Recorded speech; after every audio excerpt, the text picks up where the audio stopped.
Vader, ons nederig in ons harte, kom ons hier by mekaar, om weer eens u woord te kom aanroep, om vir u lof toe te sing, om u naam groot te maak in ons lewens. U is ons God, u is ons skepper, u is ons leidsman, en u Seun Christus Jesus is ons weg na u. Hy is die deur wat u vir ons aangestel het om deur te gaan, om by u uit te kom. En ek dank u vir die genade wat u betoon. Elke keer, wanneer ons weer daardie deur na u toe kom, om u genade oor ons af te bid, om u liefde op ons af te bly, en om u krag aan ons in te bid. My Vader, ek wil u vra, dat u vanaand hier by ons sal wees, dat u ons sal lei in hierdie woord wat vanaand na ons kom. Nie soos ons dit wil hoor, die Here, maar soos u dit bedoel, soos u dit vastgestel het, en soos u dit wil hê, dit woord om na ons toe. Daarom vra ek dit asseblief, dat u ons woorde sal aanraak, dat ons kan sien in ons eie lewens en kan hoor uit u mond, wat het is wat u vir ons wil sê. En ek wil vra dat u ons verstand sal aanraak, dat ons kan verstaan wat het is wat u vir ons sê, sonder om daaroor te wonder.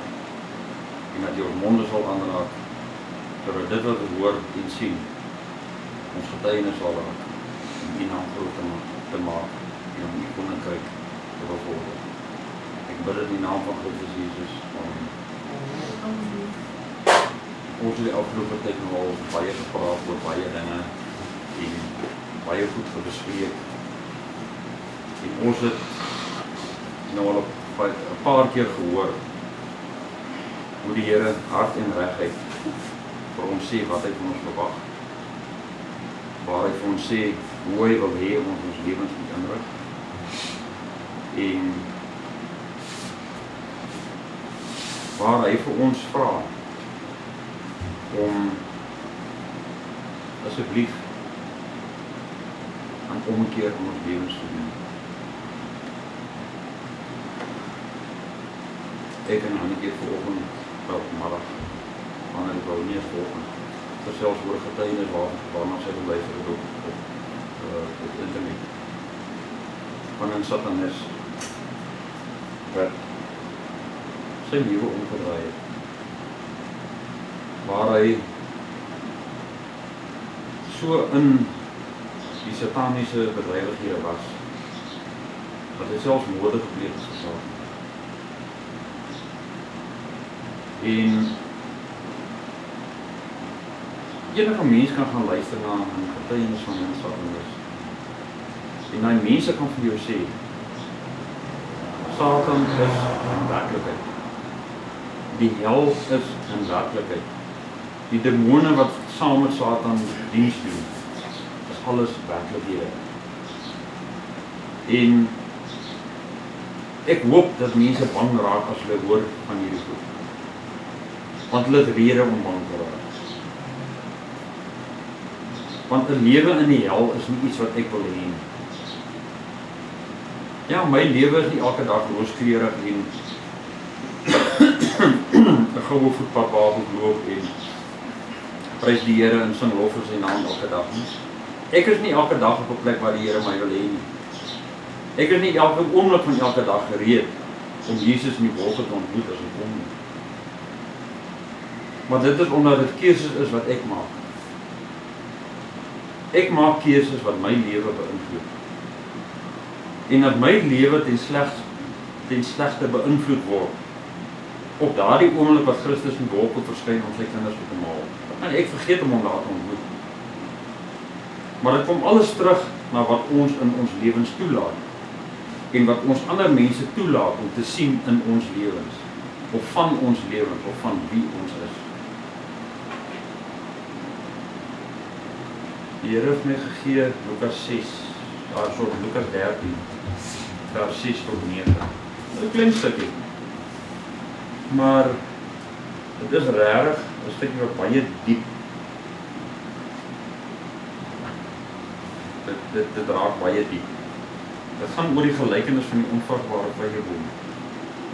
En hy het hierdie gelykenis uitgespreek. 'n Man het 'n vyeboom gehad wat in sy wingerd geplant was. En hy het gekom die vrugte daarin gesoek en niks gekry nie. Ons vat hom vers vir vers, want hierdie is presies hierdie gelykenis. Lukas 13 vers 6. Hierdie eerste vers is presies hoe die lewens van die sogenaamde Christendom van vandag is. En die wingerd waaraan hierdie vyeboom geplant is, waarvan Jesus hier vertel. Dit is dis 'n voorstelling van die hemel, van die paradys, van mense wat daar is om werk te doen vir Christus, vir God, vir die hemele. En hier staan hierdie vyeboom. Hy is mooi groen, hy groei baie sterk. Dit lyk na 'n pragtige boom, groot skaduwee, maar niks vrugte nie. Wat is die eerste ding wat Christus van ons verwag as gelowige mense, as kinders van God, wanneer ons hom verklaar as ons verlosser en zaligmaker? Die eerste ding, ons moet begin bloeisels maak, sodat die vrugte kan groei in daai bloeisels, sodat daai vrugte kan ryp word aan ons takke, sodat die mense rondom ons daai vrugte kan sien en na ons toe kom om te vra, luister, ek wil ook hê van daai vrugte asseblief. Vertel my ook hoe om sulke vrugte te kweek, want dit lyk vir my mooi, dit lyk vir my lekker. Help my asseblief om dit te kan doen. As ek in die pad afstap en ek sien 'n moerbyboom, ek kies spesifiek 'n moerbyboom, want sy vruggies is klein en onbenullige knietjies. Hulle is ten beste so groot en hulle kry maklik weg agter die blare. Nou stap jy hier af, jy sien hierdie moerbyboom. Jy dink, "Joh, wat 'n jaar het ek laas 'n moerby geëet. Ek is lus om daai persvlekke op my vingers te hê en daai perssous wat my mond vlek terwyl ek hom eet, want dit is so lekker." En hier kom ek by die moerbyboom en ek begin en ek kry niks nie. Ek krap blare op en ek breek takke af en daar's niks moerby nie. Kan jy dink hoe groot my teleurstelling gaan wees? Want jy kom dan nou daarvoor. Kom ek stel 'n ander scenario.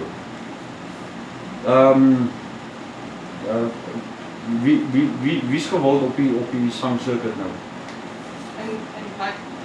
Sang. Billy Ellis. Wie? Billy Ellis. Billy Ellis. Elliot. Billy Ellis. Billy Ellis, wat ek hoop ek spreek die naam reg uit.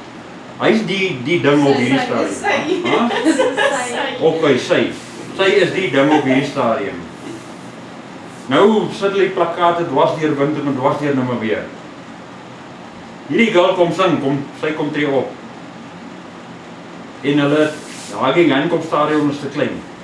Independence is te klein. Hulle het hier buite wind hulle so hele vlakte skoon geskraap. En stage word opgesit in ligte, in speakers en alles is daar. Die girl kom sing nou. En die mense koop hulle kaartjies en hulle duisende stroom hulle af om hierdie hot event te gaan bywoon. En hier sit hulle, yes, waar is die girl, ons klap hande, die girl nou op stage kom, ons wil nou sien hoe lyk hierdie girl. En hier kom stap so over die voete man, en kom sê, I'm sorry but she's not here, she won't be singing tonight. Hoe gaan jy voel? Jy gaan hy stage wil afbreek, jy gaan hy verkoete mannetjie wil uit mekaar uitdruk en sy stukke die hele vlakte volgooi. Want jy het nou gekom vir hierdie groot event en dit gebeur nie. Jy het jouself opgeslaai nou al vir maande lank. Jou kaartjies is al lank voor die tyd gekoop. Jy het uitgekamp voor die hekke vir die nag om net eers by die heel voor en hier by die verhoog te kan gaan staan om die eerste blik op hierdie girl te kan kry en om eers te kan hoor voor die ouens daar agter hoor. En nou gebeur niks nie. Jou teleurstelling kan jy amper weeg in gewig. So swaar hang dit op jou. Nou kan jy nou imagine, as jy nou hierdie prentjie in jou kop het en jy kan self in hierdie scenario indink. Jy staan nou in hierdie woord van God. Want jy noem jouself 'n Christen of 'n kind van die Here. En jou takke groei en die blare sit en hier kom stap God aan na jou toe om te kom kyk hoe lyk jou vrugte. Want jy's 'n pragtige boom, jy's 'n sterk, gesonde boom. En hy trek die blare weg en hy kry niks nie. Kan jy syterleers van hom imagine? En ons stel hom elke dag te leer. Net soos hierdie vyeboom wat Christus van vertel, wat die eienaar van die stuk land op afkom. En dat is net vrugte. Wat nou? Hoe gaan ons nou hiervan verder? Want ek wil nie 'n boom hier hê wat water uit die grond uitdrink en gevoed word en ek kry niks daarvan. Want dit is presies wat God met ons doen. Hy gee vir ons sy woord as voeding. Hy gee vir ons Christus as die voedsel.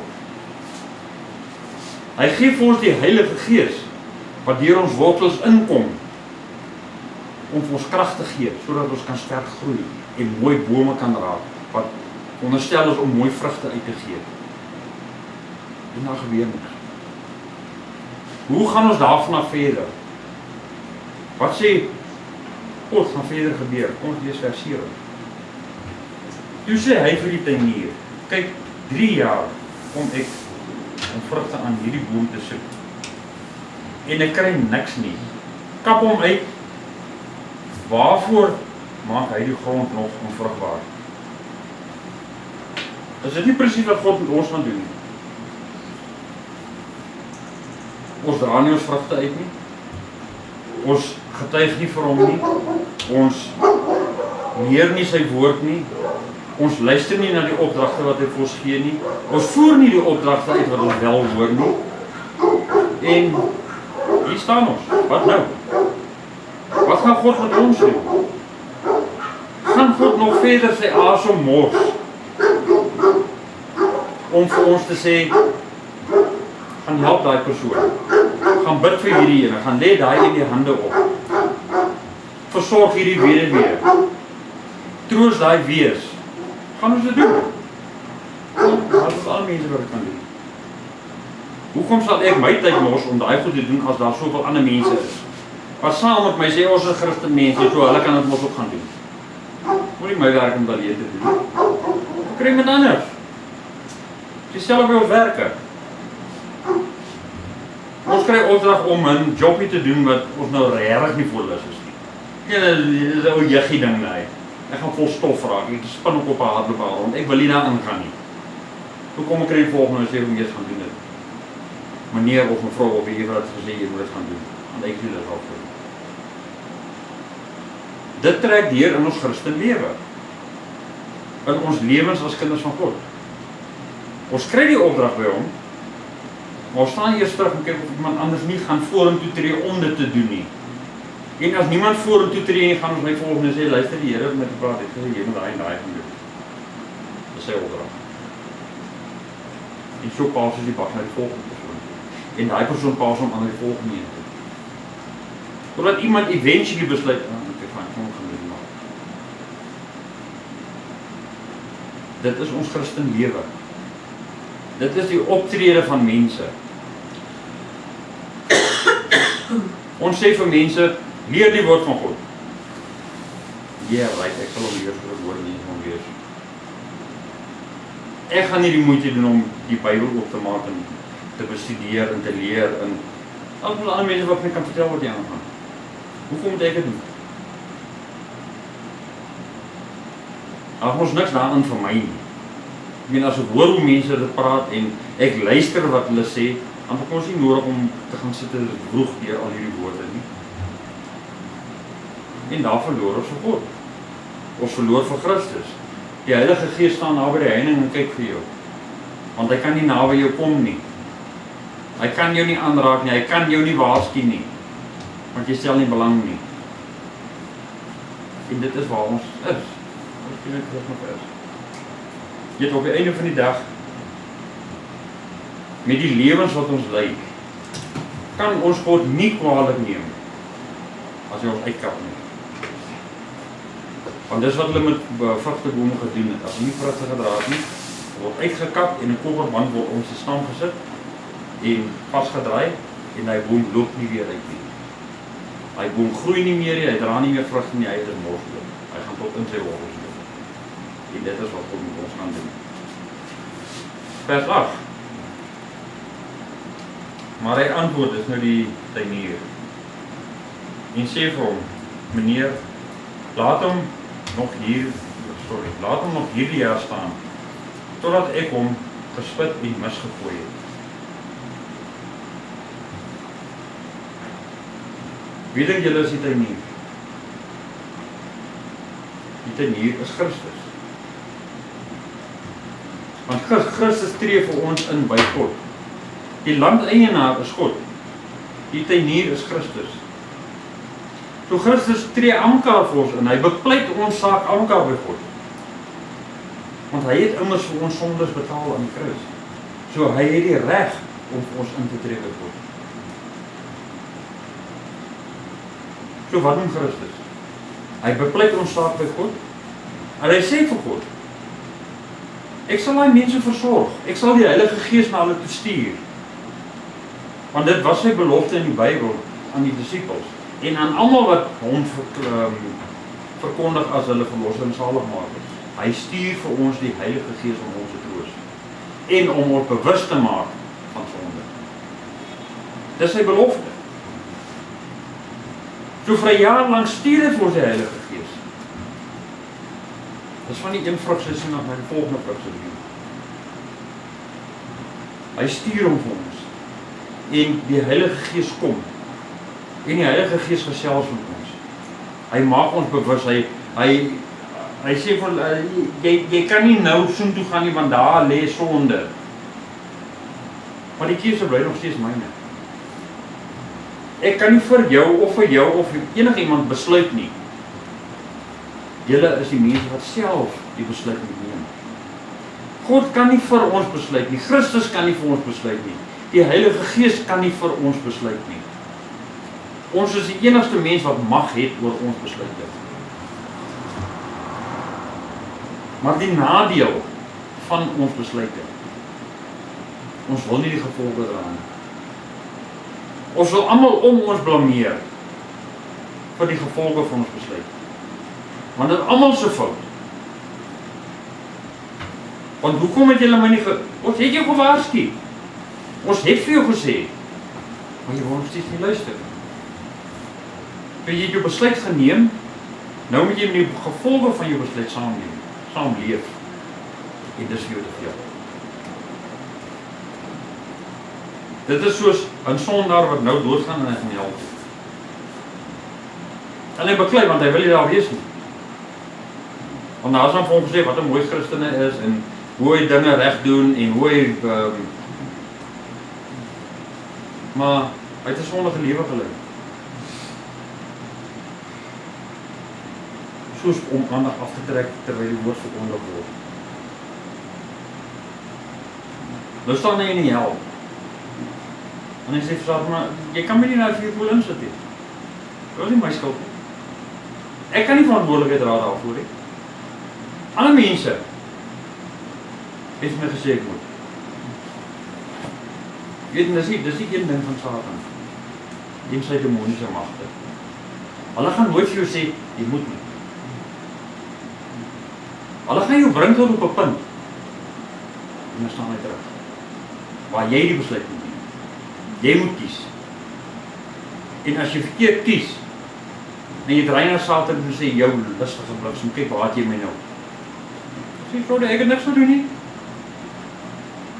Ek het jou dood eenvoudig hier naartoe gebring en vir jou gesê, dit kan wees. Of ek sal vir jou die en whatever doen. Maar ek het nooit vir jou gesê kies nie. Jy het self gekies. Jy kan nie vir my kwaadlik neem oor jou keuse nie. Leef jou keuse. Leef die gevolge van jou keuse. Maar moet my blameer om van jou keuse wat jy gemaak het.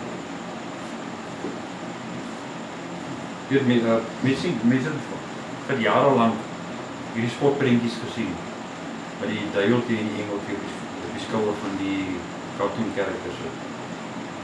Jy sien dit nou nog partykeer op TV met Tom en Jerry en die lotte.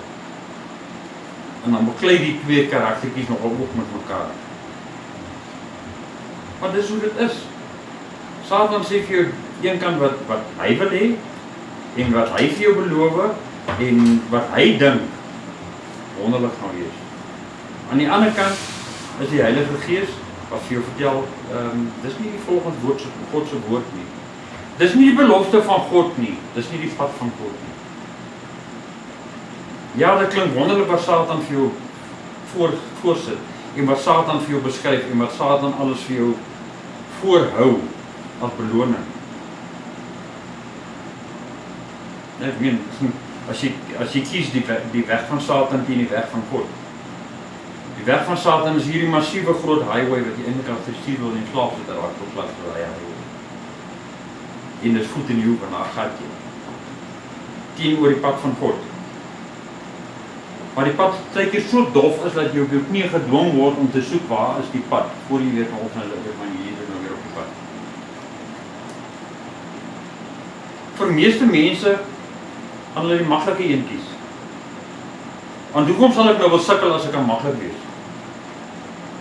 Hoekom sal ek wel swaar kry en my knie deurkruip om te kyk waar ek moet wees as ek hier net daar gaan ek.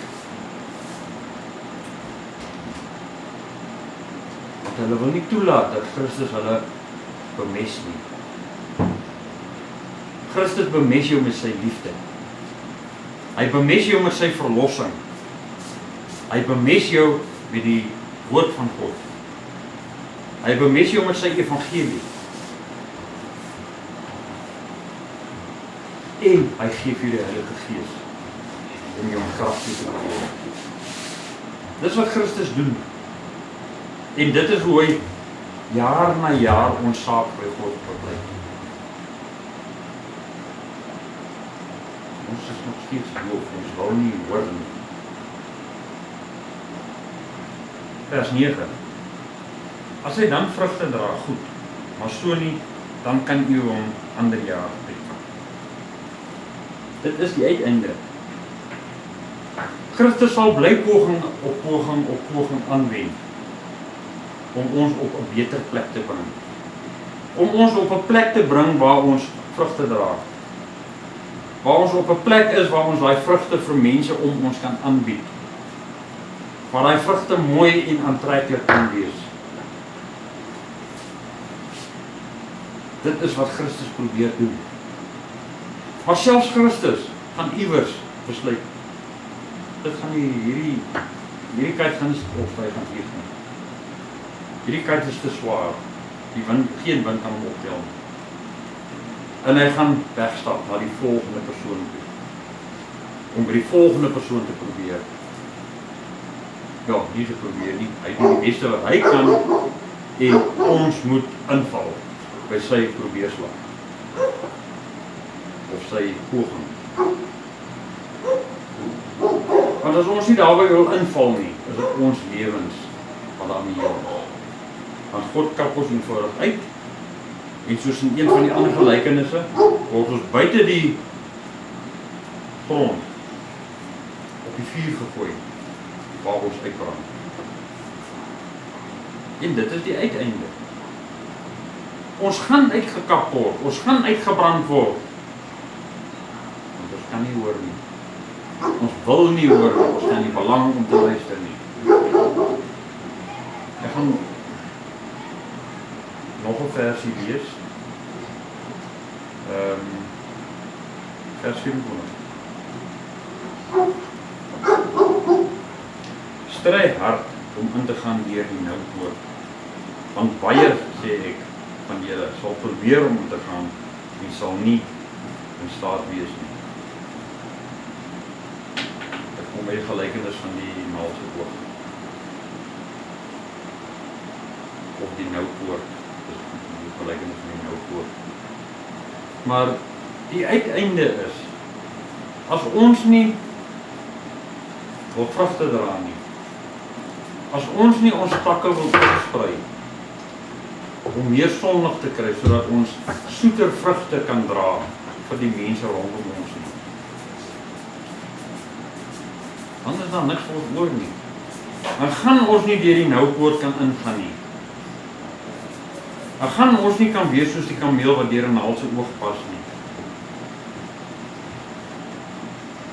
Want God gaan nie aan ons belangstel nie. As ons nie ons deel doen nie, kan hy sy deel ook nie doen nie. Ons kan nie net terugsit en verwag, nou gaan alles gebeur en alles gaan in my skoot val nie. Ek moet my deel doen. Want my deel is vir God net so belangrik soos wat sy deel vir my is. En ons is die mense wat die besluit moet neem oor daardie deel wat ons moet doen. En hoe ons het wil doen en waar ons het wil doen en wanneer ons het wil doen. En kom ons neem die regte besluit. En kom ons doen wat vir God goed is. Wat goed is in sy oor. En wat vir ons in beloning by ons sal afkom. Nie omdat ons daai beloning wil hê nie, maar omdat ons daai beloning verdien. Tot dit so. Hemelse Vader, ek sê vir U dankie vir hierdie woord wat U vir ons gebring het. Ek sê vir U dankie vir die duidelikheid waarmee U dit vir ons gee. Ons is nie nodig om te wonder wat U dink of wat U plan is nie, want dit is duidelik genoeg. Here, ek weet baie vrae word opgemaak deur die woord wat kom. Onsekerhede en twyfelagtighede wat daar geplant is deur ander mense, deur ander predikers, wat nou opgetrap word. Maar Here, dat ons uit U woord het, daardie vrae kan beantwoord. En daardie vraagstukke kan duidelik maak. Want as dit nie uit U woord het is nie, Here, wil ons dit wegwerp van ons af. Gee dat ons takke sal uitsprei. Maar die vrugte aan ons takke groot en mooi en onloklik sal wees. Dat die mense ons sal toebid om daardie vrugte te kan eet. En dat ons hulle ook kan help om self ook vrugbare vrugtebome te kan maak. Dit kan alleenlik deur U genade gebeur en deur die krag van die Heilige Gees en die liefde van die Seun Christus. Ek bid dit alles in die naam van Jesus Christus. Ons gaan nou oorgaan tot die nagmaal. Dan moet ek dit opgeet van voor die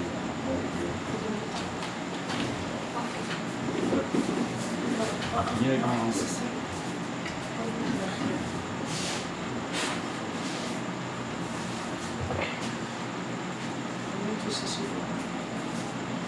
Zo.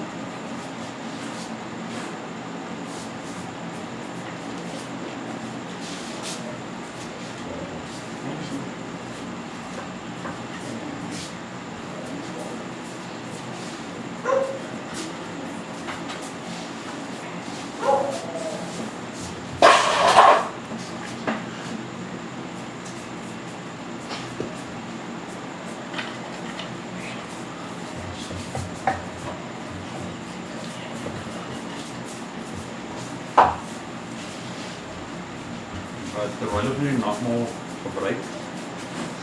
Ek wil net almal sê, nagmaal is nie vir 'n spesifieke groep mense nie. Die nagmaal is vir almal. Want die nagmaal is 'n verteenwoordiging van die kruisiging van Christus. So dit is nie, daar's nie ouderdomsbeperking op nagmaal nie. En daar's nie 'n geloofsoortuiging nodig om die nagmaal te gebruik nie. Maar wanneer ons die nagmaal gebruik, kyk ons in 4 rigtings. Ons kyk agtertoe, want agter ons lê ons verlede. Alles wat ons verkeerd gedoen het, alles waarvoor ons vergifnis gevra het en nog moet vra, waarvan Christus ons verlos het. Ons kyk vorentoe, want voor ons lê die pad wat God vir ons berei het. Voor ons lê die getuienisse wat ons moet lewe vir die woord van God. Voor ons lê ons redding of ons verderf. Ons kyk af onder toe, want na die doderyk het God uit Christus afgedaal, waar hy Satan en sy demone ontmoet het, waar Christus elke enkele vereiste nagekom het, vir elke sonde gepleeg of sonde wat nog gaan gepleeg word. Hy het elke enkele vereiste nagekom, voordat God hom uit die dode uit opgewek het. Dan kyk ons op boontoe, na die hemele, na waar Christus aan die regterhand van God sit, van waar Christus gaan kom, om sy kinders te kom haal. En terwyl ons vandag hierdie nagmaal gebruik, die broodjie eet, wat die liggaam van Christus voorstel, die druiwesap drink, wat die bloed van Christus teenwoordig. En ons dink aan die lyding wat Christus deurgegaan het, met sy liggaam, om ons te verlos. Ons dink aan elke druppel bloed wat Christus vergiet het, om ons skoon te was. En met dit in gedagte,